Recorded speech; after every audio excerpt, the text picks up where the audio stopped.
Yung inakala mong sa sci-fi movies lang nangyayari ay nagkatotoo na. Naging successful ang kidney transplant ni Richard Slayman, isang 62-year-old na lalaki mula sa Weymouth, Massachusetts. At ang naging donor ng kanyang kidney ay hindi isang tao, kundi isang baboy. Yes, tama ang pagkakarinig ninyo. Kidney ng baboy ang ginamit sa transplant niya. Lamang loob ng mga hayop na kinakabit sa mga tao. Mind-blowing, di ba? Posible pala yon.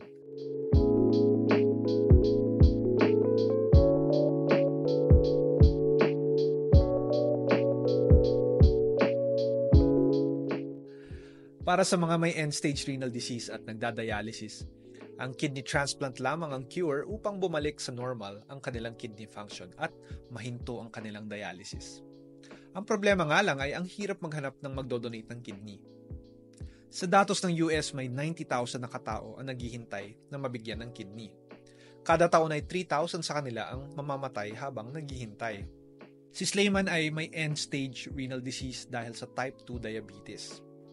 Una na siyang sumailalim sa human kidney transplant noong 2018, ngunit pumalya ito last year. Inoffer sa kanya ang xenotransplantation o ang pagta-transplant ng organ na hindi mula sa tao. Ginawa ang transplant sa Massachusetts General Hospital.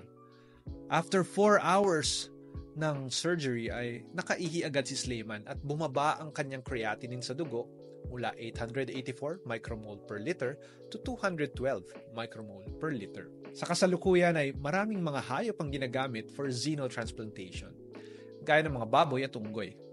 Pero pinaka-ideal na hayop ang mga baboy na gamitin bilang donor ng organs sa ating mga tao dahil ang laki ng kanilang organs, metabolism at immune system ay kahawig ng sa atin. Siyempre, mataas pa rin ang risk ng rejection kasi nga galing sa hayop ang mga organs. Nangyayari ang rejection dahil tinuturing na dayuhan or foreign ng ating immune system ang organ na hindi naman sa atin. Aatakihin nito ang immune system at magfe-fail ang organ. Kung may kidney galing sa tao nga nagkakaroon ng rejection, paano pa kaya yung galing sa baboy? So, paano naging successful ang pig kidney transplant? Ang kidney transplant ang kidney na transplant kay Slayman ay nanggaling sa baboy na genetically modified ng eGenesis, isang pharmaceutical company na nag-specialize sa mga xenotransplant.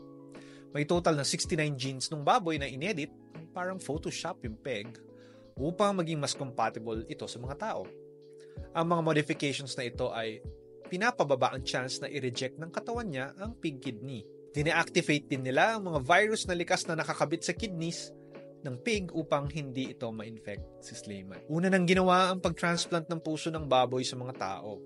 Si David Bennett ang kauna-unahang living patient na nakatanggap ng organ mula sa hayop after niyang ma-heart transplant using puso ng pig noong January 2022. Namatay siya sa 2 months after ng operation due to complications. Nasundan siya ni Lawrence Fawcett noong September 2023. Sa kasamaang palad ay namatay din siya 6 weeks after ng transplant. Parehas silang may end-stage heart failure na hindi eligible makatanggap ng puso galing sa tao. Kaya na-approve ang mga surgeries nila for compassionate use. Maraming aral na napulot ang mga doktor sa nangyari sa mga heart transplant patients at very optimistic ang lahat na mas magiging successful ang pig kidney transplant ni Slayman. Kahit na promising ang mga development na ito, malabo pa na maging available ito sa publiko in the near future.